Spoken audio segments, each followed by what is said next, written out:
आज का जो हमारा प्रोग्राम है उसका हमने टॉपिक लिया है बच्चों का भाषा विकास कैसे हो। हम सब जानते हैं कि छोटे बच्चे कहते हैं कि 1 से 5 साल की उम्र तक जो एक बच्चा होता है वो सबसे ज्यादा सीखता है। वो बोलना सीखता है, खाना सीखता है, पीना सीखता है, चलना सीखता है, बात करना सीखता है। अब इन बच्चों का भाषा विकास किस तरीके से होना चाहिए और किस तरीके की लैंग्वेज में उनके साथ इंटरैक्ट करना चाहिए, टीचर्स का क्या रोल रहता है, बिकॉज टीचर्स बहुत इंपॉर्टेंट रोल प्ले करते हैं उस एज में बच्चों की लाइफ में, और हम इस बारे में पूरी चर्चा करेंगे। तो चलिए शुरुआत करते हैं इस प्रोग्राम की। हमारा टॉपिक मैं एक बार आपको फिर बता दूं, इस प्रोग्राम का टॉपिक है बच्चों का भाषा विकास कैसे हो। और इस विषय पर बात करने के लिए स्टूडियो में मौजूद है हमारे साथ हमारी एक्सपर्ट। हमारे साथ हैं प्रोफेसर उषा शर्मा जो एनसीईआरटी के प्रारंभिक शिक्षा विभाग में कार्यरत है, और प्रोफेसर शर्मा जो बच्चों की एक बहुत पॉपुलर मैगजीन है फिरकी बच्चों की, उसकी संपादिका भी है, और साथ ही साथ वो लैंग्वेज एजुकेशन से 1992 से जुड़ी हुई हैं। तो काफी एक लंबा करियर रहा है, उन्होंने इस पर बहुत काम किया है। बच्चों की वो काफी वर्कशॉप्स बच्चों के लिए ऑर्गेनाइज करती हैं। टीचर एजुकेटर के रूप में भी उन्होंने काफी काम किया है, वो टीचर्स के साथ भी काम करते हैं, और इसी बात पर ज्यादा फोकस रहता है कि जो बच्चे हैं उनमें कैसे एक लैंग्वेज जो है डेवलप की जा सकती है। साथ ही साथ एनसीईआरटी में वो जो इंटीग्रेटेड स्कूल लैंग्वेज प्रोग्राम है बाय द मिनिस्ट्री, उसकी कोऑर्डिनेटर भी है। और हम बहुत स्वागत करना चाहेंगे मैम आपका हमारे स्टूडियो में, और आप यहाँ आए, और आई एम श्योर कि बहुत सारी इंपॉर्टेंट इन्फॉर्मेशन आज हमें आपसे मिलने वाली है। आपका बहुत बहुत शुक्रिया इस स्वागत के लिए, और श्रोताओं को भी मेरी तरफ से नमस्कार जी। और उनके साथ हैं हमारे एकेडमिक ऑफिसर एनआईएस में टीचर एजुकेशन में डॉक्टर मधुर भाटिया। मैम आपका भी बहुत स्वागत है हमारे स्टूडियो में। धन्यवाद आपका बहुत बहुत। जी मैम, लैंग्वेज जो है वो सबसे एक इम्पॉर्टेंट स्किल है, कम्युनिकेशन स्किल्स। आज तो हम हर बार उसके बारे में बात करते हैं, चर्चा करते हैं। तो जब हम लैंग्वेज की बात करते हैं तो कहते हैं कि बोलने से पहले इंसान सुनता है, और उसे कौन सुना रहा है, किस तरीके से सुना रहा है, ये बहुत मैटर करता है। तो प्लीज हमें बताइए कि किस तरीके से बच्चों में भाषा का विकास किया जाना चाहिए। हम इस पे चर्चा शुरू करते हैं। नमस्कार श्रोताओं, आपका ये बहुत ही इम्पोर्टेंट टॉपिक जो हम आज आपके लिए लेकर आए हैं, मैं श्योर मान के चल रही हूँ कि आप इसमें पार्टिसिपेट करेंगे। ये मेरा आपसे पर्सनल आग्रह भी है कि हमारे टोल फ्री नंबर्स हैं, आप उस पर प्लीज इस टॉपिक में पार्टिसिपेट करिए। हमारे साथ इस वक्त एक बहुत ही, जिन्होंने इसमें बहुत ही रिच काम किया है, प्रोफेसर उषा शर्मा जी आज हमारे साथ हैं, लाइव रहेंगी। 1 घंटे तक ये प्रोग्राम चलेगा। आपकी जितनी भी क्वेरीज बच्चों के भाषा विकास से संबंधित हो, आप हमसे लाइव यहाँ पर हमारे एक्सपर्ट के साथ तुरंत ही यहाँ पे अपने जो क्वेश्चंस हैं उनके आंसर्स प्राप्त कर सकते हैं। तो प्लीज इस प्रोग्राम को जो है आप पार्टिसिपेटिव बनाइए। अच्छा श्रोताओं, जैसे कि हम बहुत डिफरेंट प्रोग्राम्स में बार बार बात कहते हैं कि जो अर्ली चाइल्डहुड फेज होता है, जो बच्चों का बहुत ही इंपॉर्टेंट फेज है उनकी लाइफ में, जो उनकी लाइफ लॉन्ग लर्निंग को भी डिटरमाइन करता है, उसमें हमें मैक्सिमम अपॉर्चुनिटीज बच्चों को देनी चाहिए ताकि उनका एक होलिस्टिक डेवलपमेंट, उनका समग्र विकास हो सके। विकास के बहुत सारे आयाम होते हैं जिनके बारे में भी चर्चा हमने अपने डिफरेंट प्रोग्राम्स में की है। विकास के उन्हीं आयामों में जो भाषा विकास है वो भी जो है एक महत्वपूर्ण उसका योगदान है। और एक अच्छा, अगर इनिशियल फेजेस में जब बच्चा अपनी अर्ली चाइल्डहुड फेज में है, अर्ली चाइल्डहुड मीन्स कि बच्चा बर्थ से लेकर जो 8 साल तक का हम पीरियड मानते हैं, एक क्रिटिकल फेज, एक इम्पॉर्टेंट फेज है लाइफ का, उसमें अगर हम बच्चे को ऐसी अपॉर्चुनिटीज दें कि उसका मैक्सिमम लैंग्वेज डेवलपमेंट हो, तो उसके जो विकास के और आयाम हैं, फॉर एग्जाम्पल बच्चे का जो कॉग्निटिव डेवलपमेंट है या बच्चे का सोशियो इमोशनल डेवलपमेंट है, वो भी इनहेंस होता है। बिकॉज जो एक विकास का आयाम है वो दूसरे विकास के आयाम को कहीं ना कहीं प्रभावित करता है।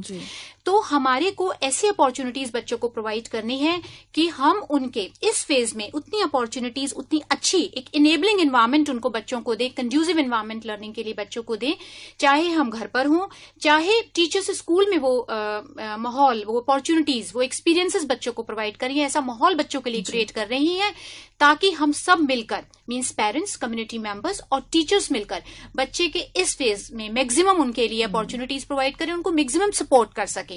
हर बच्चा यूनिक होता है, हम इस बात को ना भूलें। Each and every child is unique and each and every child has the potential to learn and to excel, ये हम मान के चलते हैं। And we should not compare.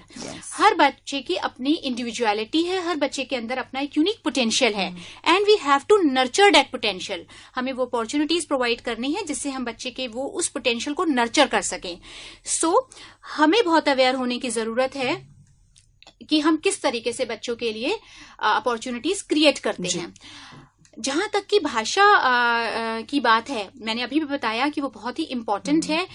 तो आज हम मैम से ये जानने की कोशिश करते हैं कि मैम क्या है भाषा का विकास और किस तरीके से हमें बच्चों को अपॉर्चुनिटीज देनी है और किस तरह से बच्चे की जिंदगी में इसकी अहमियत है। आपने बहुत अच्छा सवाल उठाया है मधुर जी, और अपनी मधुर वाणी में ये सवाल उठाया है, उसके लिए आपको बहुत बहुत बधाई। दरअसल जब हम भाषा के बारे में सोचते हैं, विचार करते हैं और उसको समझने की कोशिश करते हैं तो उसके कई आयाम हैं। माता पिता किस नजर से भाषा को देखते हैं, एक शिक्षक किस तरह से भाषा को देखते हैं और एक टीचर एजुकेटर किस तरह से भाषा को देखते हैं, उनके भाषा को देखने समझने के आयाम अलग अलग है, क्योंकि सबका संदर्भ, सबका कॉन्टेक्स्ट बिल्कुल अलग है। लेकिन फिर भी मोटे तौर पर अगर हम भाषा को देखने की कोशिश करें तो ये कहा जाता है कि भाषा दुनिया को समझने का, दुनिया को जानने का एक माध्यम है। बहुत सारी संकल्पनाएं, बहुत सारी अवधारणाएं, बहुत सारे कॉन्सेप्ट्स हमारे भाषा के माध्यम से बनते हैं। जैसे अभी मैंने आपसे कहा कि आपने अपनी मधुर वाणी में ये बात कही, तो हमने मधुर शब्द का इस्तेमाल किया, लेकिन ये मधुर शब्द हम किसके लिए इस्तेमाल कर रहे हैं, किसके लिए इसका प्रयोग कर रहे हैं, वो उसकी अवधारणा क्या है। तो इस तरह से हम अपने आसपास फैली हुई तमाम अवधारणाओं के लिए भाषा का इस्तेमाल करते हैं। तो दुनिया को समझने का, अपने आसपास के परिवेश को समझने का माध्यम भाषा है। भाषा हमारी अभिव्यक्ति का भी माध्यम है। हम जो विचार करते हैं वह विचार भी एक भाषा में ही होता है। जैसे अगर मान लीजिए कि एक तमिल भाषी बच्चा है, तो वह जब चिंतन करेगा, सोचेगा या अपनी बात भी कहेगा या अपनी बात कहने के लिए ये सोचेगा कि उसे क्या कहना है, तो वह चिंतन उसका अपनी भाषा में होगा। तो भाषा हमारी अभिव्यक्ति का माध्यम है, भाषा हमारे चिंतन का भी माध्यम है और भाषा हमारे आसपास फैली दुनिया को समझने का भी माध्यम है। तो मूलतः भाषा अभिव्यक्ति और जो दूसरों ने कहा है उसे समझने का माध्यम भी भाषा ही बनता है। जी, कई बार हम ये कहने की कोशिश करते हैं कि भाषा विचारों के आदान प्रदान का माध्यम है, लेकिन कहीं ना कहीं अगर बहुत गहराई से देखें तो भाषा एक तरफ भावों की अभिव्यक्ति का माध्यम है, तो भावों को छुपाने का भी माध्यम है। अगर एक बहुत ही छोटा सा उदाहरण है हमारे पास, अगर मान लीजिए कि हम किसी से फोन पर बात कर रहे हैं और अचानक से कोई हमसे मिलने के लिए आता है, तो हम फोन पे रुक जाते हैं, लेकिन दूसरे को अपनी भाषा, अपने हाव भाव से एहसास नहीं होने देते कि हम आपकी बात नहीं सुन रहे हैं। तो एक तरफ कान पर हमारे फोन लगा है और दूसरी तरफ हम अपने जो व्यक्ति आए हैं उनसे बात कर रहे हैं। तो हम भाषा के माध्यम से दोनों व्यक्तियों को ही साधने की कोशिश कर रहे हैं। तो भाषा एक लिहाज से स्थितियों को साधने का भी माध्यम है। जी, और आप विपरीत परिस्थितियों को भी भाषा के माध्यम से अनुकूल बना सकते हैं और अपनी अनुकूल स्थितियों को भाषा के माध्यम से बिगाड़ भी सकते हैं। तो भाषा में यह महत्वपूर्ण है कि क्या कहा जाए और कैसे कहा जाए। तो दोनों बातें बहुत महत्वपूर्ण हैं। और अगर आप किसी से बहुत अच्छी बात कहना चाहते हैं तो लेकिन आपके कहने का तरीका सही नहीं है, तो वह दूसरे तक अच्छी तरह से कम्युनिकेट नहीं हो पाएगी। तो इसलिए क्या कहना है ये जरूरी है और कैसे कहना है ये भी जरूरी है।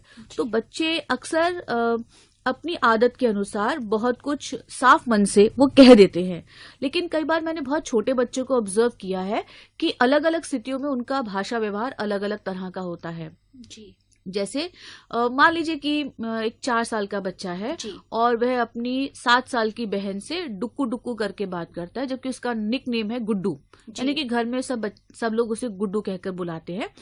तो हमेशा डुक्कू डुक्कू डुक्कू कहकर उसे चिढ़ाएगा। लेकिन जब उसे अपनी बहन से कलर्स लेने होंगे तो फिर वह भाषा इस्तेमाल करता है, दीदी क्या मैं आपके कलर्स ले लूं। तो यानी कि एक 4 साल का बच्चा ये जानता है कि मुझे किस व्यक्ति से भाषा के माध्यम से क्या काम निकलवाना है। तो यह एक चतुराई नहीं है, जो कोई खराब चतुराई नहीं है, लेकिन यह चतुराई एक अच्छी चतुराई है और भाषाई चतुराई है कि हम भाषा के माध्यम से कैसे दूसरे को भी अपना बना लेते हैं। तो भाषा विचारों के आदान प्रदान का माध्यम है। हम एक भाषा में ही सोचते हैं और अपनी अभिव्यक्ति भी हम भाषा के माध्यम से समझते हैं। जी, बहुत ही हमें संक्षिप्त रूप में बात पता चली कि भाषा क्या है, अपने विचारों को हम दूसरे के सामने किस तरीके से प्रस्तुत करें, किस टूल को यूज करें। तो वो माध्यम है जिससे हम अपने विचारों को, जो हम सोचते हैं, शब्दों के माध्यम से, वर्बल हो या फिर जैसे हमने बताया कि वो नॉन वर्बल हो, किस तरीके से हम अपनी बात को दूसरों तक कहते हैं और कैसे कहें, कब कहें, कैसे कहें, ये जो है वो भाषा को परिभाषित करता है। आइए अब जानते हैं कि किस तरह से बच्चे भाषा सीखते कैसे हैं। ये बहुत एक इंटरेस्टिंग सवाल है। आप और हम जब अपनी भाषा का इस्तेमाल कर रहे हैं और अपने अपने तरीके की भाषा का इस्तेमाल कर रहे हैं, तो कभी हमने सोचा नहीं कि हम जिस भाषा का इस्तेमाल कर रहे हैं ये हमने सीखी कैसे, या इसमें सीखना महत्वपूर्ण है या अर्जन महत्वपूर्ण है। तो लैंग्वेज एक्विजिशन और लैंग्वेज लर्निंग ये दो अलग अलग संकल्पनाएं हैं, दो अलग तरीके हैं। जब हम अपनी भाषा को अर्जित करते हैं, यानी कि जिस भाषाई परिवेश में रहते हैं, ये तमिल, तेलुगु, मलयालम, कन्नड़, खासी, नेपाली, जयंती, भोजपुरी, मैथिली, कोई भी भाषा हो सकती है, या निमाड़ी, बारेली, कोई भी भाषा हो सकती है। हम जिस भाषाई परिवेश में रहते हैं, हम धीरे धीरे उसकी ध्वनियों को अर्जित करते हैं। जो एक्विजिशन का प्रोसेस है, अर्जन का प्रोसेस है, अर्जन की प्रक्रिया है, ये बहुत ही सहज और स्वाभाविक होती है। इसमें हमें प्रयास नहीं करना होता कि आइए भाषा की ध्वनियां सीखें, ऐसी कोई घोषणा हम नहीं करते हैं। लेकिन हम भाषाई परिवेश में जो रहते हैं और हमारे बड़े आसपास जिस तरह से भाषा का प्रयोग करते हैं, हम धीरे धीरे उस भाषा को अर्जित करते चले जाते हैं। हम जो भाषा अर्जन कर रहे हैं, तो हम सबके पास जन्मजात रूप से एक टूल होता है, एक साधन है, एक क्षमता है, जिसे हम कहते हैं भाषा अर्जन क्षमता, लैंग्वेज एक्विजिशन डिवाइस। इस डिवाइस के जरिए उस भाषा की बारीकियों को और उस भाषा के जो नियम हैं उन्हें हम पकड़ने की कोशिश करते हैं, नियम बनाते हैं, और अपने नियम बनाने के बाद हम उन्हीं नियमों का इस्तेमाल करते हुए अपना भाषा प्रयोग करते हैं। धीरे धीरे जैसे जैसे हमारा भाषा के साथ वास्ता बढ़ता है और अलग अलग तरह की भाषा सुनने का, पढ़ने लिखने का मौका मिलता है, वैसे वैसे हम अपने ही इन भाषाई नियमों में बदलाव करते हैं और फिर भाषा का इस्तेमाल करते हैं। तो भाषा एक सृजन की भी प्रक्रिया है। हम एक ही वाक्य अगर अलग अलग समय पर कहें या कंटिन्यूएशन में भी लगातार कहेंगे, तो हर बार एक ही वाक्य को बोलने का तरीका हमारा एक जैसा नहीं होगा। तो निर्भर करता है कि संदर्भ क्या है, यह भी निर्भर करता है कि आप किस व्यक्ति से बात कर रहे हैं, और यह भी निर्भर करता है कि विषय क्या है। तो संदर्भ सबसे महत्वपूर्ण है हमारी भाषा को सीखने में। तो बच्चे के आसपास जिस तरह का भाषिक परिवेश है, अगर समृद्ध भाषिक परिवेश है, तो सहज और स्वाभाविक तरीके से वे वैसी ही समृद्ध और स्वाभाविक भाषा को वे अर्जित करते चले जाएंगे और अपनी क्षमताओं का विकास करते चले जाएंगे। तो इसलिए जब हम बच्चों के भाषाई विकास की बात करते हैं, तो बड़े किस तरह का भाषाई परिवेश बच्चों को दे रहे हैं, ये सबसे महत्वपूर्ण है। तो परिवार भी महत्वपूर्ण है और विद्यालय भी महत्वपूर्ण है, समुदाय भी महत्वपूर्ण है। हम ये कहते हैं कि हमारे पास भाषा अर्जन क्षमता है, लेकिन ये भाषा अर्जन क्षमता सोसाइटी में, कम्युनिटी में ही काम करती है। हम जो शब्द ग्रहण करते हैं, जो शब्द सुनते हैं, तो उसका एक अर्थ होता है, एक खास अर्थ होता है। जैसे हम ये कहते हैं कि घर, या हम ये कहते हैं कमरा, तो अब इस कमरे शब्द का अलग अलग भाषा समुदायों में अलग अलग अर्थ है। जैसे दिल्ली में तो सामान्य तौर से कमरा कोई भी एक कमरा है, एक कक्ष है, और लेकिन अगर हम बिहार की बात करें या राजस्थान की बात करें, तो वहां कमरा आपका अस्थाई घर है, यानी कि जहां आप किराए के मकान में रहते हैं। तो उनके लिए डेरा, मकान, घर, ये तीनों की संकल्पनाएं अलग अलग हैं। ये एक ही शब्द की जो अलग अलग अर्थ छवियां हैं या जो अलग अर्थ हैं, ये बेसिकली हमें कम्युनिटी प्रदान करती है। एक भाषा समुदाय, एक लैंग्वेज कम्युनिटी हमें ये अर्थ देती है। तो उस लिहाज से बच्चों के भाषा सीखने में कम्युनिटी का सबसे इम्पोर्टेंट रोल है। जी, बहुत ही महत्वपूर्ण जानकारी हमें मैम से मिल रही है। श्रोताओं, आपसे बार बार रिक्वेस्ट की जा रही है कि इस प्रोग्राम को प्लीज आप पार्टिसिपेटिव बनाएं। बहुत ही महत्वपूर्ण टॉपिक है, बच्चे हमारे लिए बहुत इंपॉर्टेंट होते हैं, छोटे बच्चे खासकर जब उनका लैंग्वेज डेवलपमेंट बहुत ही तीव्र गति से हो रहा होता है। वो अब जैसा कि हमने समझा, एक कॉन्टेक्स्ट होता है, एक समृद्ध वातावरण होता है, कम्युनिटी उसको प्रोवाइड करती है, घर विद्यालय दोनों ही बहुत महत्वपूर्ण है। तो आइए आप भी इस प्रोग्राम में पार्टिसिपेट करिए और हमारी एक्सपर्ट से लाइव आप अपने क्वेश्चंस के आंसर्स जो है वो यहाँ पर ले सकते हैं। कोशिश कोशिश, हमारा ऑब्जेक्टिव जो होता है, चाहे वो टीचर्स हो चाहे हम हो, एक ही होता है कि बच्चे का अच्छा विकास, संपूर्ण विकास एक बच्चे का हो पाए। तो उसमें अगर आपके लिए ये अवेयरनेस होगी, आपको ये प्रोसेसेस पता होंगे, तरीके पता होंगे कि हम किस तरह से एक लर्निंग एनवायरनमेंट बच्चे के लिए, एक लैंग्वेज एनवायरनमेंट, एक अच्छा एनवायरनमेंट बच्चे के लिए क्रिएट करें, तो ये प्रोग्राम जो है आपके लिए बहुत ही महत्वपूर्ण है।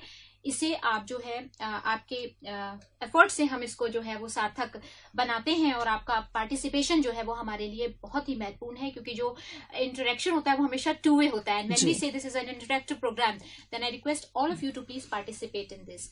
आइए अब मैम से समझते हैं कि बच्चे के साथ किस तरह की भाषा में मैम जो है वो बात करनी चाहिए। और बहुत ही पेरेंट्स की बहुत सारी एक्सपेक्टेशंस होती हैं कि हमारा बच्चे का जो है वो लैंग्वेज डेवलपमेंट बहुत अच्छा, हमारा बच्चा बहुत कम्युनिकेशन जो स्किल्स पे आज हम बात कर रहे हैं जी, वो बहुत इंपॉर्टेंट हो और बहुत रिक्वायर भी है, क्योंकि सोसाइटी में अगर हम बाद में भी बात करें, अपने आंसर्स को भी इंटरप्रेट करने में अच्छी जो है वो लैंग्वेज भाषा अगर होगी बच्चे के पास, तो बच्चे बहुत सारे जो हैं वो एकेडमिक्स की जब हम बात करते हैं, बहुत सारे जो डिफरेंट सब्जेक्ट डिसिप्लिन्स हैं उसमें अच्छा एक्सेल कर पाते हैं अगर उनके पास वोकैबुलरी अच्छी होगी, लैंग्वेज अच्छी होगी, अच्छे से अपने बात को कह पाएंगे।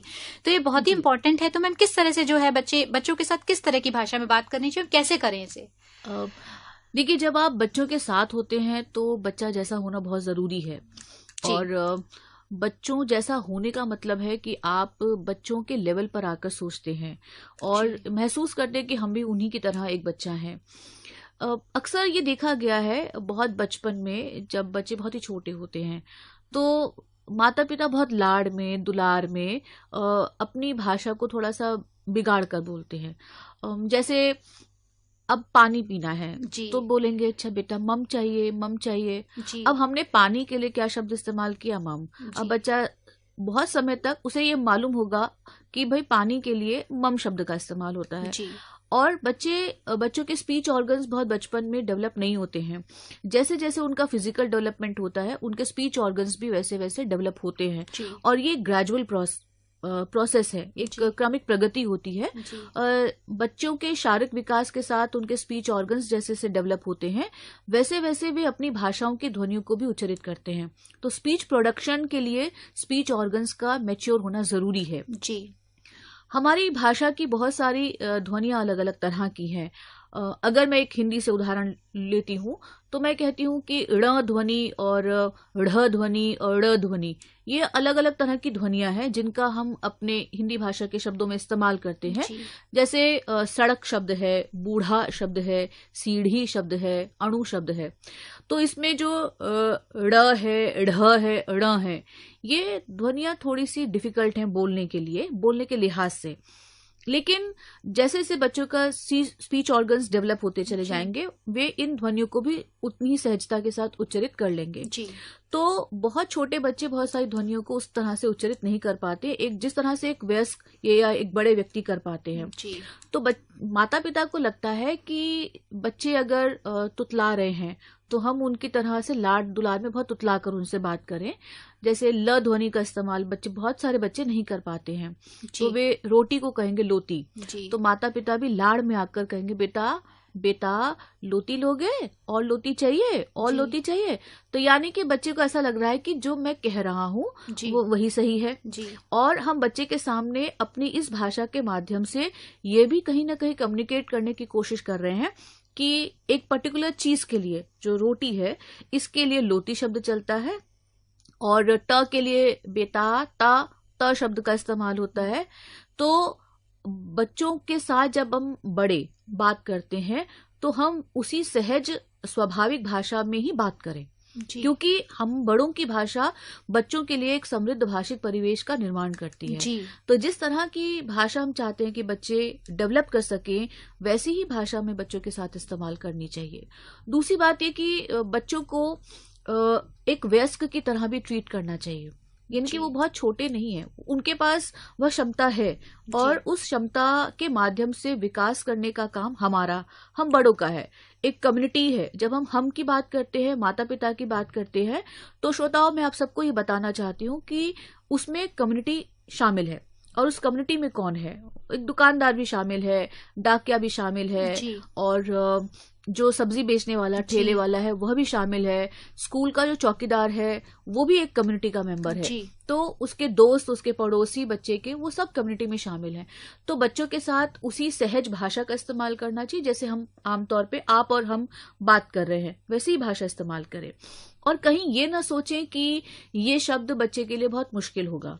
अगर हम कहीं ना कहीं कोई चीज कॉन्क्रीट फॉर्म में हमारे सामने है जी, तो बच्चे वह ध्वनि और जो संकेत है उसके बीच में संबंध बिठाना शुरू कर लेते हैं। जब आप और हम बहुत छोटे थे तो मोबाइल की दुनिया नहीं थी। जी, ठीक है। और मोबाइल जब आया तो आप और हम इस बड़ी उम्र में मोबाइल को अच्छी तरह से ऑपरेट नहीं कर पाते थे। जी, लेकिन आज अगर आप बहुत छोटे बच्चों को देखें तो वो मोबाइल शब्द बोलता है, फोन से पहले वो मोबाइल शब्द बोलता है जी, और मोबाइल का आपसे और हमसे ज्यादा अच्छा इस्तेमाल जानता है। लेकिन जबकि उसे सिखाया नहीं है, जी, उसने ये कैसे जाना, उसने ये जाना बड़ों को देखकर कि बड़े जिस तरह से स्मार्टफोन पे अपनी उंगली रखते हैं और उसे मूव करते हैं, वैसे उसे पता, सिर्फ आइकन्स पता है मोबाइल में कौन कौन से आइकन्स हैं।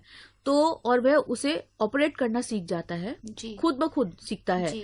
तो उसे ये सीखने में किसने मदद की? हम बड़ों ने। यानी कि मोबाइल का इस्तेमाल कैसे हो रहा है वो ये देख जाता है। इसी तरह से भाषा विकास भी है। तो बच्चों के साथ बात करते समय सहज और स्वाभाविक भाषा का ही इस्तेमाल करें, बहुत आर्टिफिशियल भाषा का इस्तेमाल न करें। और आप बच्चों को जिस तरह की भाषा चाहते हैं कि वह सीख जाए और अच्छी तरह से कम्युनिकेट कर सके अपने दोस्तों के साथ, अपने बड़ों के साथ, अपनी कम्युनिटी के साथ, तो आप उसके साथ वैसी ही भाषा इस्तेमाल करें। अगर बच्चे हकलाते हैं, तुतलाते हैं, तो आप उसे रिपीट मत कीजिए। उसका इम्पैक्ट अच्छा नहीं पड़ेगा। बच्चे को लगेगा, कुछ बच्चों को लग सकता है कि मेरा मजाक उड़ाया जा रहा है, और कुछ बच्चों को ऐसा भी लग सकता है कि नहीं, ऐसा ही भाषा है, तो वे कभी भी सही ध्वनियां उच्चित करना नहीं सीख पाएंगे। जी, सही ध्वनियों का यूज करना बहुत इम्पोर्टेंट है, इस बात से हमें पता चल रहा है। आइए जानते हैं कि मैम, बच्चों की भाषा के विकास के लिए माता पिता को क्या करना चाहिए? जैसे मैंने अभी एक बात कही कि आप बच्चों के साथ बातचीत कीजिए, और जब कभी भी संदर्भ ये आता है कि माता पिता बच्चों के साथ बात करें तो उनका पहला सवाल पढ़ाई से संबंधित होता है, और जो बच्चों के साथ क्वालिटी टॉक के लिए उतना इम्पोर्टेंट नहीं है। पढ़ाई लिखाई के अलावा, स्कूली एजुकेशन के अलावा भी बच्चे की एक दुनिया है। आपको और हमें बच्चों की उस दुनिया को समझना होगा। तो बच्चों के क्या इंटरेस्ट हैं उस पर बातचीत हो सकती है। अच्छा, आज हम खेलेंगे, या फिर आप अपने आसपास घटी हुई घटनाओं के बारे में भी उनसे बात कर सकते हैं। और ये भी बात कर सकते हैं कि अच्छा देखो, हमारे घर की मुंडेर पर सुबह सुबह एक चिड़िया आती है, तुमने कभी चिड़िया को ऑब्जर्व किया है? वो क्या क्या करती है? देखो, वो हमारे घर से सूखे तिनके उठाकर ले गए। कल मैंने एक स्वेटर छत पे सुखाया था और एक गिलहरी आई, उसकी जरा सी डोर उसने खींची और वो उसे अपने आप बनाने लगी। तो सोचो वो क्या बनाने के लिए ले गई होगी। तो बच्चों के आसपास के परिवेश में जो चीजें मौजूद हैं, जिसमें बच्चों का बहुत ज्यादा इंटरेस्ट है, हम बड़ों को बच्चों के साथ उन चीजों को लेकर ज्यादा बातचीत करनी चाहिए। और पढ़ाई लिखाई ठीक है, वो अपनी जगह पर है। बच्चे जब स्कूल से आते हैं तो हम उनके साथ पढ़ाई लिखाई के बारे में बात करते हैं कि पहला सवाल होता है, बच्चा स्कूल से घर आया, उसने अपना बस्ता रखा, और माता पिता का पहला सवाल होता है, अच्छा बेटा स्कूल में क्या क्या हुआ था? उसे आने दीजिए, उसे बैठने दीजिए, उसे थोड़ा सा रिलैक्स होने दीजिए। उसके बाद में हम पढ़ाई की बातचीत शुरू कर सकते हैं, और वह भी बहुत ही ऑर्डर्ड फॉर्म में नहीं, बहुत आदेशात्मक स्वर हमारा नहीं होना चाहिए। एक जिज्ञासा भरा स्वर माता पिता के लिए बहुत इम्पोर्टेंट है। तो बच्चे को लगेगा कि माता पिता ये जानना चाहते हैं कि आज स्कूल में मैंने कितना एंजॉय किया या क्या क्या किया। तो उसे, और ये अगर ये वाला सवाल रोज रिपीट होता है आते समय, तो बच्चे सवाल से बोर हो जाएंगे। तो उन्हें लगेगा कि नहीं, माता पिता का एक घिसा पिटा सवाल है कि अच्छा बच्चों बताओ तुमने स्कूल में क्या किया। तो वो कुछ समय बाद आपके सवालों का जवाब नहीं देगा। बच्चे की आसपास की दुनिया को समझना जरूरी है। उनसे जुड़े हुए सवाल, पेड़ पौधे पक्षियों के बारे में बात कर सकते हैं, आसपास घटी हुई जो घटनाएं हैं उनसे बातचीत कर सकते हैं। और आपको बातचीत करते समय बच्चों का जो कॉग्निटिव लेवल है उसे भी ध्यान में रखना जरूरी है। कई बार हम बच्चों को अंडर एस्टिमेट भी करते हैं कि ये बच्चे छोटे हैं, ये बात नहीं समझ पाएंगे, लेकिन बच्चे बहुत सेंसिटिव होते हैं। और इतने सेंसिटिव होते हैं कि आपका एक एक्ट, आपका फेशियल एक्सप्रेशन, आपके जेस्चर्स वो भाप जाते हैं जी। आप भले कुछ न कहें, लेकिन वो जानते हैं कि आज मम्मी थोड़ी नाराज हैं जी। वे ये भी समझ जाते हैं कि पापा आज थोड़े से उदास हैं जी। तो बच्चे ये भाप जाते हैं। तो जी। बच्चों के सामने जब हम बात करते हैं तो अपने ये इमोशंस, जो नेगेटिव इमोशंस हैं, उन्हें थोड़ा छुपा के रखना जरूरी है, या वो किस तरह से कम्युनिकेट करना है ये कॉन्टेक्स्ट बताएगा। तो बच्चों के साथ बात करें तो उनकी दुनिया की बात करें, पेड़ पौधे पक्षियों के बारे में बात करें। धीरे धीरे इससे बच्चे अपने मन की बात कहना सीख जाएंगे, कैसे एक्सप्रेस करना है वो सीखेंगे। और आपके सवाल, बड़ों के सवालों पर निर्भर करता है कि बच्चों का हम कैसे लॉजिकल थिंकिंग डेवलप कर रहे हैं। तो हमारे सवाल क्या, कैसे, क्यों वाले भी हों। अच्छा सोचो, अगर इस चिड़िया की तरह हमें भी अपना घोंसला बनाना होता तो हम क्या करते जी। या ये चिड़िया रोज यहाँ आती है, दाना चुगती है, चली जाती है, या मेरे ऑफिस की खिड़की में रोज एक गिलहरी आती है खाना मांगने के लिए और हम टेबल पर एक बिस्किट छोड़ देते हैं, तो कुछ समय बाद देखते हैं कि वो बिस्किट वहां पर नहीं है। जी। अब सोचो कि अब 2 दिन छुट्टी होती है, सैटरडे संडे ऑफ होता है, तो ये गिलहरी कहाँ से खाना खाएगी? जी। तो हम बच्चे से ही हम पूछ रहे हैं कि अच्छा बताओ आप क्या करेंगे? जी। तो बच्चा ये जवाब देगा कि हम सैटरडे संडे के लिए जब हमारा ऑफ होता है तो हम खिड़की पर इसके लिए बिस्किट छोड़ के चले जाएंगे। जी। तो हम कहीं ना कहीं लॉजिकल थिंकिंग, क्रिटिकल थिंकिंग भी डेवलप कर रहे हैं। जी। तो भाषा न केवल अभिव्यक्ति और ग्रहण का माध्यम है, ये हमारे चिंतन, हमारी थिंकिंग, थॉट प्रोसेस को भी डेवलप करता है जी। और हम बहुत अच्छे तरीके से सोचना भी शुरू करते हैं।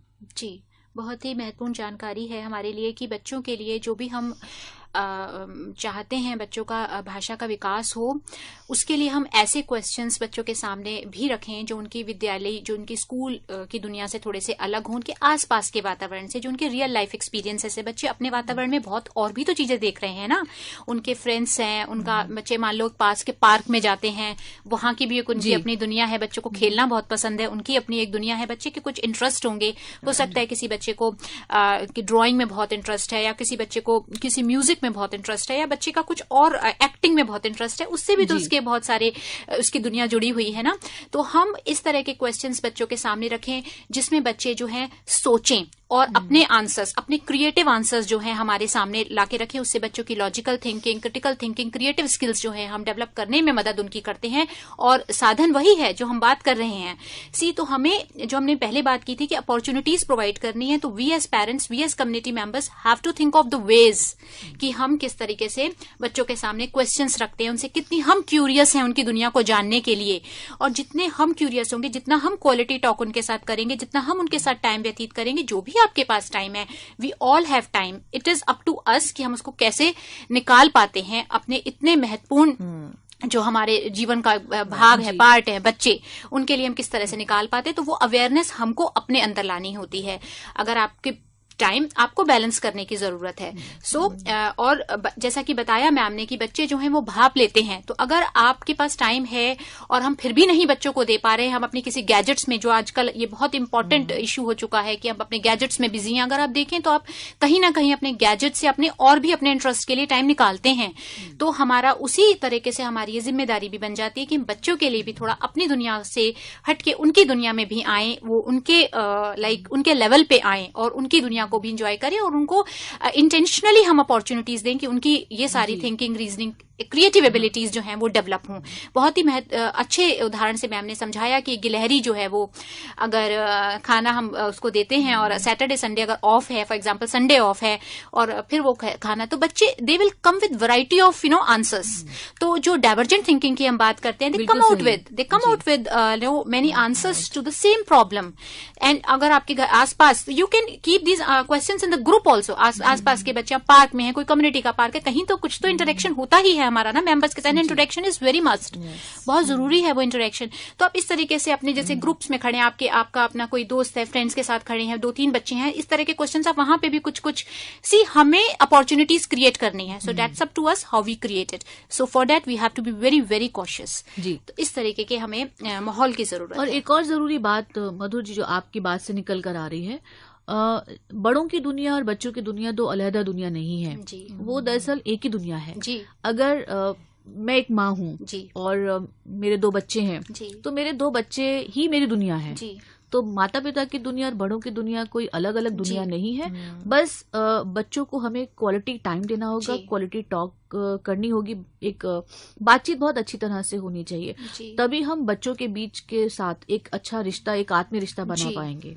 बच्चों के साथ रैपो बिल्ड करना बहुत इंपॉर्टेंट होता है। बच्चे बहुत सेंसिटिव होते हैं, उनको भी वक्त चाहिए आपसे, ताकि हम उनके लेवल पे आके उनको समझ सके और उनको लगे कि yes I am being welcomed, I am being embraced, I am being liked.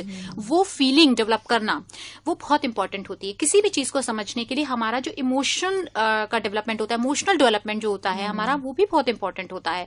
So just आप कुछ भी लर्निंग कराएं, किसी भी रूप में कराएं, अगर आप कनेक्ट नहीं कर पा रहे हैं किसी से, तो फिर वो जो लर्निंग है उसके रिजल्ट्स उतने अच्छे नहीं होंगे। सो connecting with the learners as if we are trying to connect with you, connecting with our own children is really very important. तो इस तरीके से हम जो है क्रिएट करें सिचुएशंस को। आइए हम मैम से जानते हैं कि बच्चों के मैम भाषा के विकास में किताबें, हम मानते हैं कि जो बुक्स हैं वो एक इम्पॉर्टेंट रोल प्ले करती है, तो मैम किस तरीके से ये मदद करती हैं किताबें? ये सवाल दरअसल मेरे दिल के बहुत नजदीक सवाल है। और बच्चों के भाषा विकास में बातचीत एक सबसे महत्वपूर्ण टूल है जी। माता पिता के साथ बातचीत हो या पड़ोसी के साथ बातचीत हो या हमारे जो अलग अलग हेल्पर्स हैं उनके साथ बातचीत होती है, तो उनमें उन्हीं के साथ साथ किताबें एक महत्वपूर्ण रोल अदा करती हैं। और जो बहुत छोटे बच्चे हैं तो उनके हाथ में अगर कोई किताब आती है या सामने कोई किताब पड़ी है, तो वे बड़ों की तरह किताब उठाते हैं, उसके पन्ने पलटते हैं, उसमें जो पिक्चर्स है सबसे पहले उनका ध्यान पिक्चर्स पे जाता है, तस्वीरों पे जाता है, वो उसे समझने की कोशिश करते हैं।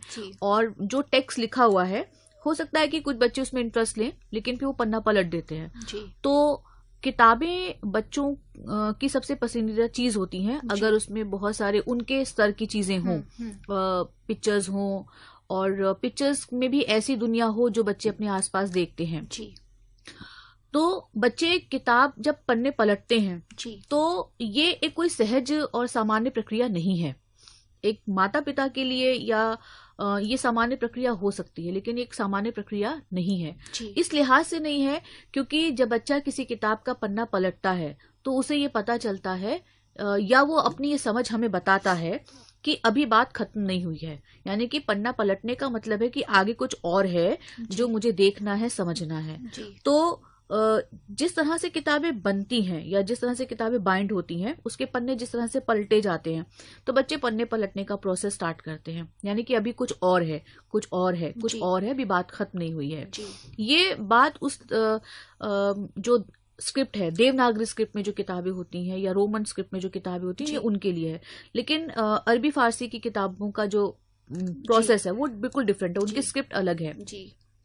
दूसरी बात, किताबों में बहुत कुछ लिखा होता है। मान लीजिए कि एक ऊपर एक हाथी का चित्र है और उसके साथ चींटी है और उनके बीच में एक बातचीत दिखाई जा रही है और नीचे हाथी और चींटी लिखा होगा। तो बच्चे धीरे धीरे ये भी जज करना शुरू कर लेते हैं, अनुमान लगाना शुरू करते हैं कि जो तस्वीर ऊपर है, जो नीचे लिखा हुआ है, इनके बीच में कनेक्शन है जी। जिसे हम कहते हैं कि ये तस्वीर और उसका लिखित जो शब्द है उसके बीच में कनेक्शन को वे अनुमान लगाकर अप्रोप्रिएट करते चले जाते हैं और बड़ों का काम ये होगा कि उसे वेरीफाई करते चले जाए। तो बच्चा ये जान जाएगा कि ऊपर जो तस्वीर है नीचे उसका नाम लिखा है और जब इसी बात को रीइंफोर्समेंट मिलती है, बार बार मिलती है, तो बच्चों का ये अनुमान पुख्ता होता चला जाता है। फिर उसके बाद किताब ये भी काम करती है, बच्चों को सोचने का मौका देती है और उसमें जो चित्र हैं वो बहुत स्टैटिक नहीं है। यानी कि एक खड़े हुए हाथी की तस्वीर या एक बैठे हुए हाथी की तस्वीर या एक चींटी की तस्वीर या एक सेब की तस्वीर, एक केले की तस्वीर या फिर एक मोर की तस्वीर, स्टैटिक चीजें नहीं होंगी। ऐसे चित्रों की किताबें बहुत अच्छी होती हैं जिसमें गति है, जिसमें कुछ होता हुआ हमें नजर आता है और उन किताबों में बच्चे इंटरेस्ट लेते हैं और जो उसके नीचे टेक्स्ट लिखा हुआ है, बच्चे माता पिता से कहते हैं कि हमें पढ़ के सुनाइए, अच्छा ये वाली कविता पढ़ के सुनाइए या ये वाली कहानी पढ़ के सुनाइए।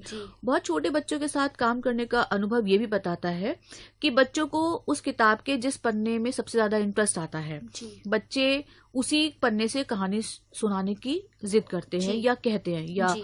रिक्वेस्ट करते हैं कि नहीं जी। यहाँ से सुनाइए, जी। जबकि बड़ों को ये मालूम है कि कहानी यहाँ से नहीं शुरू हुई है, जी। कहानी तो उस पहले पन्ने से शुरू हुई है, लेकिन बच्चे का चूंकि वो पसंदीदा पन्ना है जी। तो बच्चा कहेगा नहीं यहाँ से कहानी सुनाइए। जी। तो बड़ों का ये काम रहेगा कि बच्चों को वे कहानी की किताब उनके साथ बैठ के उंगली रख रख कर सुनाएं। जी।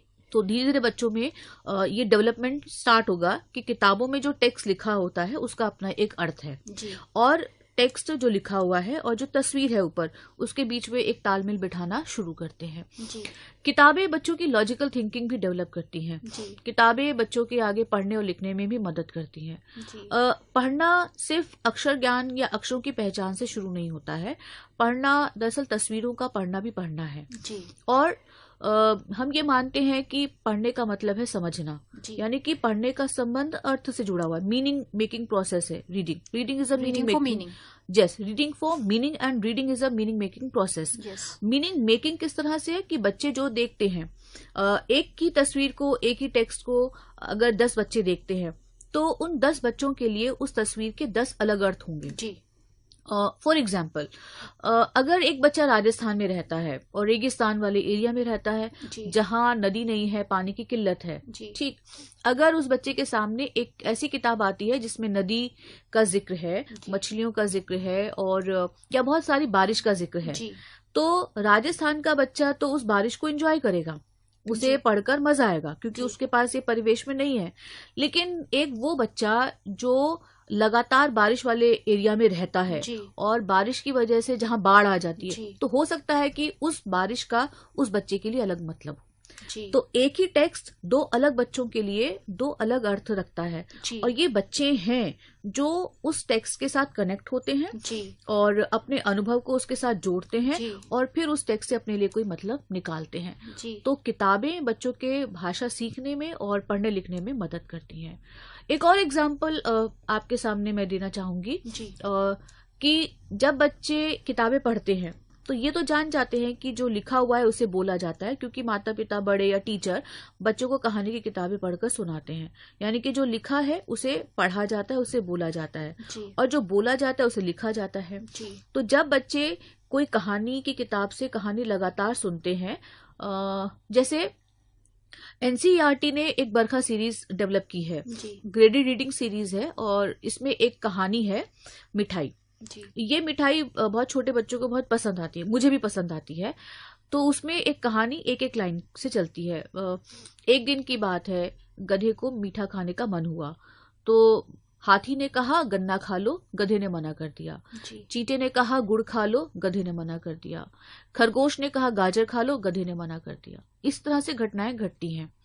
तो बच्चे धीरे धीरे ये जान लेते हैं कि यहाँ पर गधा कहाँ लिखा होगा, यहाँ हाथी कहाँ लिखा होगा, और अगर हाथी के हाथ में गन्ना है तो बच्चा ये अनुमान लगा लेगा कि अब ये हाथी कहेगा गन्ना खा लो। बच्चे इस बात को देख रहे हैं और अपनी भाषा में इसे एक्सप्रेस कर रहे हैं कि हाथी अब ये कहेगा कि गन्ना खा लो। तो अच्छा, ये कैसे बोला जाएगा? तो हाथी ने कहा गन्ना खा लो। फिर चींटे के हाथ में उसने गुड़ देखा तो कहेगा नहीं, चींटा गुड़ खाने के लिए कहेगा। तो कैसे कहेगा? चींटे ने कहा गुड़ खा लो। तो किताबें भाषाई संरचनाओं पर पकड़ बनाने का भी माध्यम है, जबकि इस कहानी को सुनाने का, इस कहानी को पढ़ने का प्राइम ऑब्जेक्टिव ये नहीं था कि आओ व्याकरण सीखें या हिंदी की भाषा संरचना सीखें या शब्द का भंडार बढ़ाएं। ये हमारे लिए उद्देश्य, प्राइम ऑब्जेक्टिव नहीं है। लेकिन बच्चे जब इस तरह की कहानियों को पढ़ते हैं, किताबों से रूबरू होते हैं और किताबों से परिचित होते हैं, तो धीरे धीरे कंटेंट पे उनकी पकड़ बनती है और धीरे धीरे भाषाई संरचना पर उनकी पकड़ बनती है, और वे आगे की घटनाओं और आगे की भाषा संरचना के बारे में अनुमान लगाना भी शुरू करते हैं। अब जब अगला हम पन्ना पलटते हैं कि बिल्ली की तस्वीर है, तो लेकिन उसके पास कुछ नहीं है, तो पहले बच्चे का रिएक्शन ये होगा, बिल्ली ने कहा दूध पी लो, लेकिन बिल्ली के पास तो दूध नहीं है। तो हम ये कहते हैं अच्छा सोचो, बिल्ली के पास तो कुछ नहीं है, लेकिन वो क्या कह रही होगी? तो बिल्ली कह रही होगी चलो दूध पीने चलते हैं किसी के घर। तो बच्चे यहाँ कल्पना करते हैं। तो भाषा की किताब हमें कल्पना करने में भी मदद करती है। क्लाइमेक्स पे लाकर हम कहानी को रोकते हैं और उसके बाद बच्चे से पूछते हैं अच्छा बताओ आगे क्या हुआ होगा। फिर हम पन्ना पलटते हैं तो कहते हैं बिल्ली ये कह रही है कि चलो मिठाई की दुकान पर चलते हैं। तो अच्छा इसके बाद क्या हुआ होगा? तो चला गया होगा, गधा और बिल्ली चले गए होंगे। तो सोचो क्या सिर्फ गधा और बिल्ली गए होंगे? कुछ बच्चे कह सकते हैं कि नहीं, वो सब लोग भी गए होंगे जिन जिन ने गधे को कुछ खाने के लिए ऑफर किया था जी। तो हम कहते हैं अच्छा ठीक है, देखते हैं कि किताब में क्या होता है। हम अपना अगला पन्ना पलटते हैं तो जो बच्चे ने अनुमान लगाया वो अनुमान ठीक था कि गधे के साथ सारे जानवर मिठाई की दुकान पे जा रहे हैं। तो कहानी की किताब बहुत सारी बातों को धीरे धीरे खुद ब खुद डेवलप करने की काबिलियत रखती है। ये बात हम बड़ों पर निर्भर करती है कि हम उस किताब का इस्तेमाल कैसे करते हैं। राइटिंग में देखें तो बच्चे लगातार शब्दों को देख रहे हैं, और तो जब उनसे कहा जाएगा कि अच्छा ठीक है, अपने गधा बनाइए और उसके नीचे गधा का नाम भी लिखिए, तो बच्चे ने बार बार उस किताब में गधा शब्द को देखा है। अब उसके दिमाग में गधा शब्द की तस्वीर आ जाती है, ये उसकी विजुअल मेमोरी में स्टोर हो जाता है। तो बच्चा अपनी उस विजुअल मेमोरी का इस्तेमाल करता है, उसके जहन में गधा शब्द जिस तरह से लिखा गया था उसे वह देखता है और फिर गधा लिखने की कोशिश करता है। तो कहानी की किताब न केवल मौखिक भाषा में, न केवल ओरल लैंग्वेज डेवलपमेंट में काम करता है, बल्कि बच्चों के लिखने पढ़ने में भी मदद करती है ये किताब जी। और एनसीईआरटी ने ऐसी बहुत सारी किताबें इस समय पब्लिश की हैं जो बच्चों के पढ़ने लिखने में मदद करती हैं। ऐसी एक किताब का नाम है अम्मा हम भी साथ चलें। उसमें बच्चों के लिए बहुत सारी कविताएं हैं और बच्चे कविताओं को बहुत मजे से गाते भी हैं। उनमें से एक कविता है मुर्गी माँ घर से निकली। तो मुर्गी माँ घर से निकली, झोला ले बाजार चली, बच्चे बोले चैं चैं चैं, अम्मा हम भी साथ चलें। इन 4 लाइनों में बच्चों को बहुत मजा आता है। जी, बहुत ही खूबसूरत तरीके से हमें पता चल रहा है कि हम किस तरीके से बच्चों के भाषा विकास में अपना महत्वपूर्ण योगदान दें, उनको सपोर्ट करें। अब थोड़ा सा जानते हैं, क्योंकि हमारे पास जो है वक्त कम रह रहा है और हमारे पास जानने के लिए जो है वो मैम से बहुत कुछ है। तो जानते हैं कि मैम किस तरह से बच्चों के लिए कविताएं, कहानियां, आप जैसे आपने थोड़ा बहुत रिलेट भी किया है, किस तरह से आप सुझाना चाहेंगी कि किस तरह की कविताएं हों, किस तरह की कहानियां हों? थोड़ा सा उस पर हमारे जो ऑडियंस है उनको बताएं प्लीज। तो ऑडियंस को भी, हमारे श्रोताओं को भी एक आइडिया हो गया होगा और आपको भी, कि अगर हम गधे की कहानी अभी कह रहे थे तो उससे अंदाजा लगाया होगा कि ऐसी कहानियां हम बच्चों के लिए इस्तेमाल कर सकते हैं जो बच्चों की दुनिया से जुड़े हुए हों विषय, और जिसमें एक खास तरह का दोहराव है, रेपिटिशन है। ये जो दोहराव है घटनाओं का दोहराव है। ये दोहराव जब घटनाओं का होता है तो भाषा का भी दोहराव होने की संभावना रहती है, और जिसमें कल्पना करने की गुंजाइश भरपूर है। कुछ कहानियां ऐसी भी हो सकती हैं जिसमें जो संवाद शैली में हो सकती हैं, डायलॉग फॉर्म में हो सकती हैं, और हम बच्चे से कह सकते हैं अच्छा बताओ अगर इन 2 लोगों के बीच में बातचीत हो रही है तो ये अगली बात क्या कहेगा। और कविताएं ऐसी हो जिसमें लय है, जिसे हम गा सकते हैं। तो गेय तत्व होना कविताओं में बहुत फायदेमंद रहता है छोटे बच्चों के लिए। और जिनमें गेयता है, उनमें भी एक तरह का दोहराव होता है। जैसे एक छोटा सा उदाहरण हम लेते हैं, रमेश तैलंग जी की एक कविता है चकई के चकदुम, और हमारे इस काव्य संकलन अम्मा हम भी साथ चले में ये कविता है। तो उसमें एक टेक आती है। टेक उसे कहते हैं जो कविता में बार बार एक लाइन आती है। तो कविता कुछ इस तरह से है, चकई के चकदुम, गांव की मढ़ैया साथ रहे हमदुम, चकई के चकदुम, चकई के चकदुम, चकई के चकदुम, ग्वाले की गैया दूध पिए हम तुम, चकई के चकदुम, चकई के चकदुम, चकई के चकदुम, कागज की नैया पार करे हम तुम, चकई के चकदुम। अब इस कविता में टेक क्या है, चकई के चकदुम। अब इसमें तुकबंदी भी है, चकई के चकदुम, साथ रहे हम तुम, गांव की मढ़ैया साथ खेले हम तुम। तो इसमें तुकबंदी भी शामिल है। तो कविताएं ऐसी हो जिसमें गेयता हो, जिसमें तुकबंदी हो, जिसमें दोहराव हो, जिसमें कल्पना करने की आजादी हो, और विषय ऐसे हो जो बच्चों की दुनिया से जुड़े हुए हो। तो कहानी, कविता या किसी भी तरह के बाल साहित्य का चयन करने के लिए ये जरूरी है कि बच्चों के मनोविज्ञान को समझा जाए, बच्चे किस तरह की चीजें पसंद करते हैं ये समझा जाए। और जब हम ये बात कहते हैं कि बच्चों के परिवेश से जुड़ाव होना जरूरी है, तो हम कहीं भी ये नहीं कह रहे हैं कि जिन चीजों से बच्चे अभी अनजान हैं या जो चीजें बच्चों के परिवेश में नहीं है वे उन बच्चों की साहित्य में कहीं शामिल ना हो। हम ऐसा नहीं कह रहे हैं। हम ये कह रहे हैं कि शुरुआत में ऐसी ज्यादातर चीजें हों जो बच्चे अपने आसपास देखते हैं, ताकि वो कनेक्ट कर पाएंगे। अपरिचित चीजें भी बच्चों को फैसिनेट करती हैं। कोई नई चीज आती है घर में, तो या कोई खिलौना नया आता है, तो बच्चे सब उसे उठा पटक कर देखते हैं कि ये चलता कैसे है, ये खुलता कैसे है।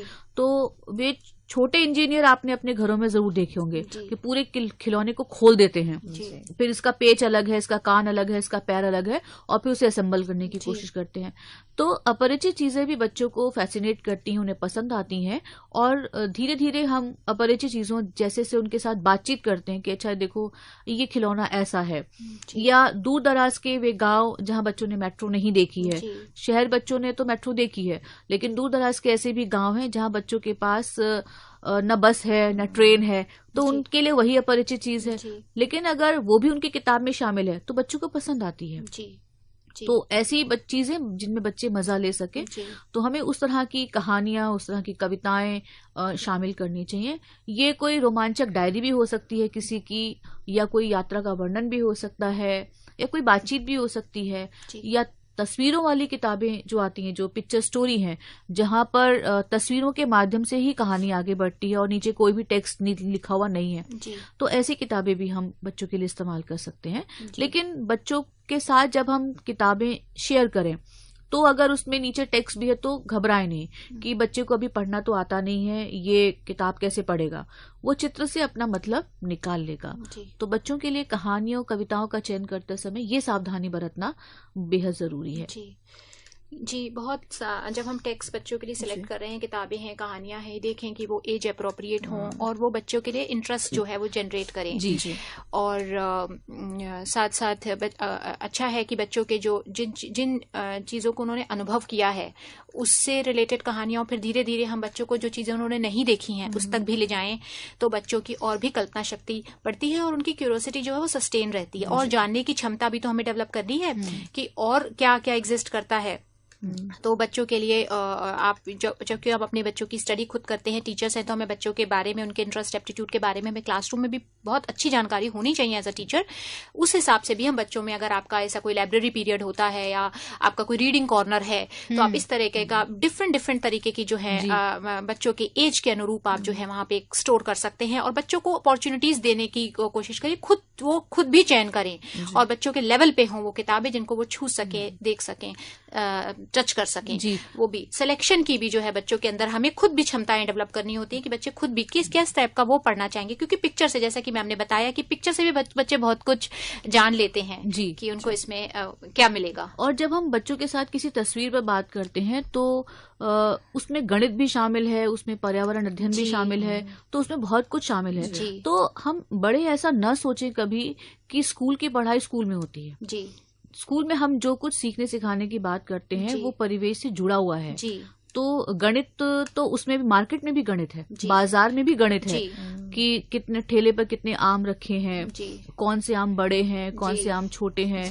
दो अलग ठेले अगर बच्चा देखता है आम के या केले के, तो किसके ठेले पर केले सबसे ज्यादा होंगे, ये अनुमान लगाइए। तो प्री नंबर कॉन्सेप्ट भी उसमें आ रहा है।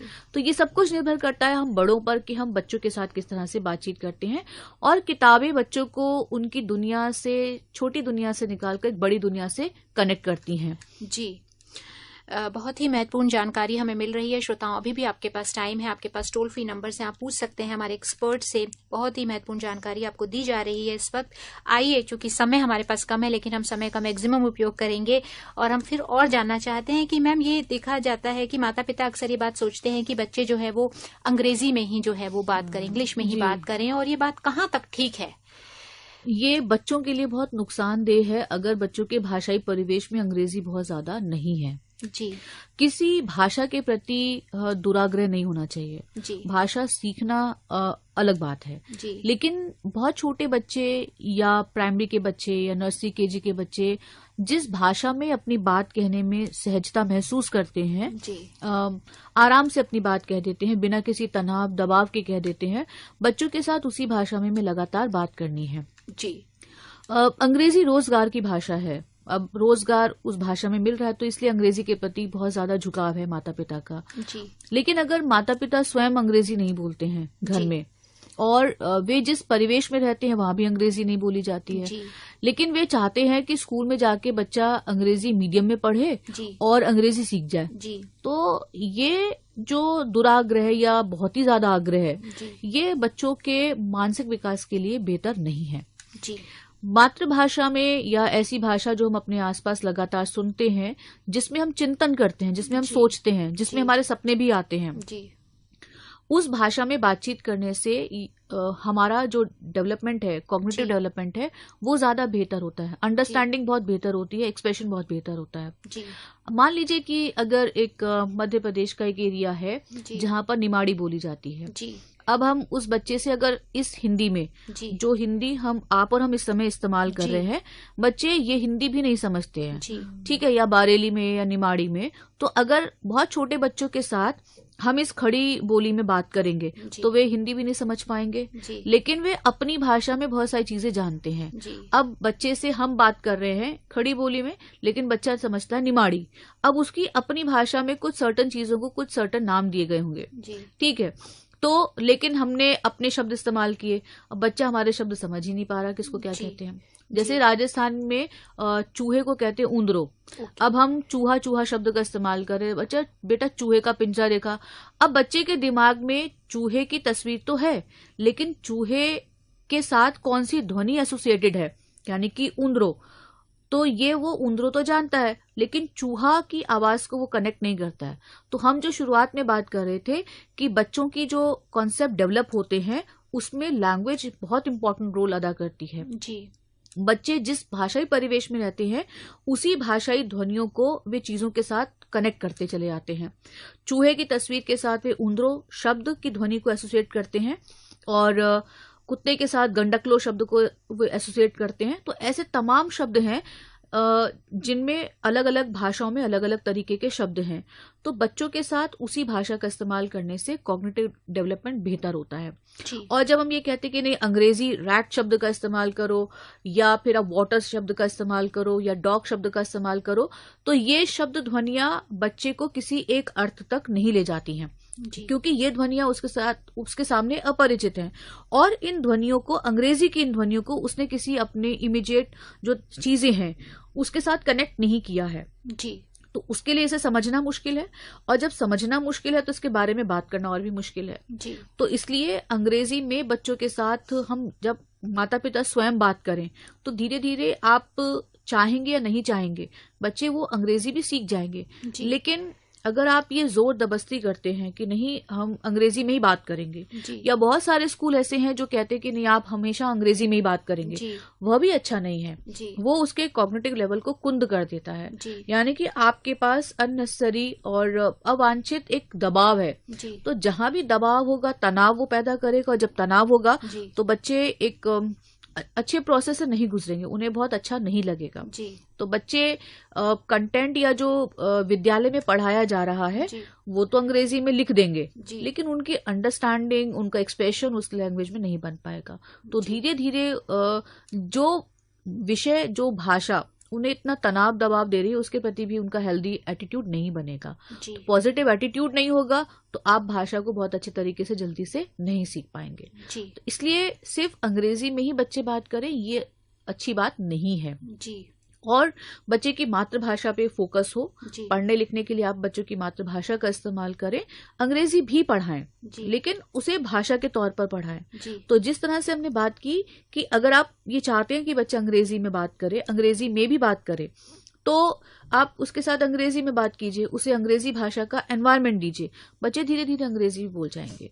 और ऐसे बहुत सारे कम्युनिटी मेंबर्स हैं हमारे जो अंग्रेजी पढ़ना लिखना नहीं जानते हैं, लेकिन चूंकि उनकी दुनिया में अंग्रेजी शब्दों का बाहुल्य है, तो धीरे धीरे वो अंग्रेजी के शब्द एक्वायर कर लेते हैं, वो एक्विजिशन प्रोसेस से एक्वायर कर लेते हैं, और जहां उन्हें अंग्रेजी के शब्दों का इस्तेमाल करना होता है वो कर लेते हैं, और वो समझ भी जाते हैं। तो ये प्रोसेस बच्चों के साथ भी हमें अपनाना चाहिए। तो ये बहुत इम्पॉर्टेंट है कि हम बच्चों के अगर हम कॉन्सेप्ट्स हमें अच्छे डेवलप करने हैं, तो हम उनकी जो भाषा है, जो उनके आसपास माहौल में जो भाषा बोली जाती है, जो उनकी मातृभाषा है या उनकी जो रीजनल लैंग्वेज है, जिसमें भी उनसे जनरली बात होती है, जो उनका माहौल जिस भाषा से बना हुआ है, उसी भाषा में अगर हम बच्चों को पढ़ाई लिखाई की बातें करें, जनरल बात करें, तो उनकी कॉन्सेप्ट की अंडरस्टैंडिंग जो है वो बेहतर डेवलप होती है। तो मैम बस जैसे ये तो आपने हमें बताया था कि एक समृद्ध वातावरण जो है बच्चों के लिए इम्पोर्टेंट है। मैम थोड़ा सा बस हमें कहानी सुनाने पर जो है, हमें थोड़े से, हमारे पास 20 मिनट बचे हैं, कि कहानी सुनाने में बच्चों का किस तरह से सुनानी चाहिए और कैसे से महत्वपूर्ण है। कहानी सुनना सबको पसंद आता है, आपको भी पसंद आएगा, हम सबको पसंद आएगा, और हमारे श्रोताओं को भी गधे की कहानी बहुत पसंद आई होगी। कहानी सुनाने में बहुत सारे फायदे हैं जी। पहला फायदा ये है कि बच्चों के साथ एक आत्मीय रिश्ता बनता है जी। आप कहीं दूर बैठ के बच्चे को कहानी नहीं सुनाते, बच्चा आपके नजदीक बैठता है जी। तो ये जो फिजिकल प्रॉक्सिमिटी है जी। बड़ों के साथ बच्चों के साथ, ये इसका एक अलग स्पंदन है। जी। इसे हम सिर्फ महसूस कर सकते हैं, इसके बारे में शब्दों में इसका बयां करना थोड़ा मुश्किल होगा। तो बच्चा आपके साथ आपकी निकटता को महसूस करता है, तो एक रिश्ता डेवलप होता है। दूसरा फायदा ये है कहानी सुनाने से कि बच्चे की कल्पना शक्ति विकसित होती है। आपने एक कहानी शुरू की तो बच्चे के दिमाग में उस कहानी की और बहुत सारी घटनाएं आगे शुरू हो चुकी होती हैं, उसके दिमाग में एक और कहानी जन्म ले चुकी होती है, और जैसे जैसे आप कहानी को आगे बढ़ाते हैं बच्चा अपने दिमाग की कहानी से आपकी कहानी को देखता है, तुलना करता जाता है, तो उसे लगता है कि अच्छा मैं तो सही ट्रैक पे जा रहा हूँ। लेकिन जैसे उसका ट्रैक अलग और आपकी कहानी का ट्रैक अलग होता है तो उसके लिए एक चमत्कार की स्थिति होती है, अरे ये कैसे हुआ, अच्छा ठीक है। तो फिर बच्चों की कल्पना शक्ति विकसित होती है, उनका तार्किक विश्लेषण भी इसके साथ कहानी के साथ डेवलप होना शुरू होता है। और जब बच्चे कहानियां सुनाते हैं तो बहुत उपदेशात्मक कहानियां मत सुनाइए, बच्चे भाप जाते हैं कि आप ये पूछेंगे अच्छा इस कहानी से हमें क्या शिक्षा मिलती है। हम सबके लिए शिक्षा अलग अलग है, लेकिन बच्चों को कहानी सुनने में मजा आना चाहिए, और भरोसा रखिए कि बच्चे किसी भी कहानी से अपने लिए शिक्षा जरूर निकाल लेंगे। तो सीधे सीधे बहुत उपदेशात्मक कहानियां बच्चों को न सुनाई जाए, मजे मजे में कहानी सुनाइए, लेकिन आप कहानी सुना रहे हैं और जिस तरह से बातचीत कर रहे हैं उस बातचीत में नैतिक मूल्य खुद ब खुद शामिल होते चले जाएंगे। तो बच्चों को मजे से कहानी सुनाना जरूरी है, नजदीक बिठाकर कहानी सुनाना जरूरी है, और उस कहानी के बारे में बातचीत करना बहुत जरूरी है। जी बहुत ही अच्छी हमें जानकारी जो है मिली है, किस तरह से कहानियां सुनाएं, किस तरीके से हम बच्चों के लिए वातावरण क्रिएट करें, समृद्ध वातावरण, ताकि उनका अच्छा भाषा का विकास हो पाए। बहुत सारी जानकारी जो हमें प्रोफेसर शर्मा से, जो कि एनसीईआरटी से हमारे साथ इस स्टूडियो में मौजूद थी, हमें मिल पाई हैं। आपका बहुत बहुत धन्यवाद हम मैम करते हैं हमारे स्टूडियो में आने के लिए। मेरी तरफ से भी बहुत बहुत धन्यवाद आप सभी का। जी बिल्कुल learners and listeners, I hope कि आपने इस पूरे सेशन को बहुत ध्यान से सुना होगा, और अगर आपके घर में छोटे बच्चे हैं या आपकी कम्युनिटी में छोटे बच्चे हैं तो अब आपको पता है कि आपको किस तरीके से उनके साथ इंटरैक्ट करना है। तो ये था हमारा आज का टॉपिक, बच्चों का भाषा विकास कैसे हो। और हम एक बार फिर धन्यवाद देना चाहेंगे हमारे एक्सपर्ट को, प्रोफेसर उषा शर्मा, जो एनसीईआरटी के प्रारंभिक शिक्षा विभाग में कार्यरत है, और उनके साथ डॉक्टर मधुर भाटिया को भी, जो academic officer in teacher education from NIOS। आप दोनों यहाँ आए और इतना इंटरैक्टिव, इन्फॉर्मेटिव और मैं कहूँगी एंटरटेनिंग डिस्कशन हमारे साथ किया, इसके लिए बहुत बहुत धन्यवाद। धन्यवाद। धन्यवाद।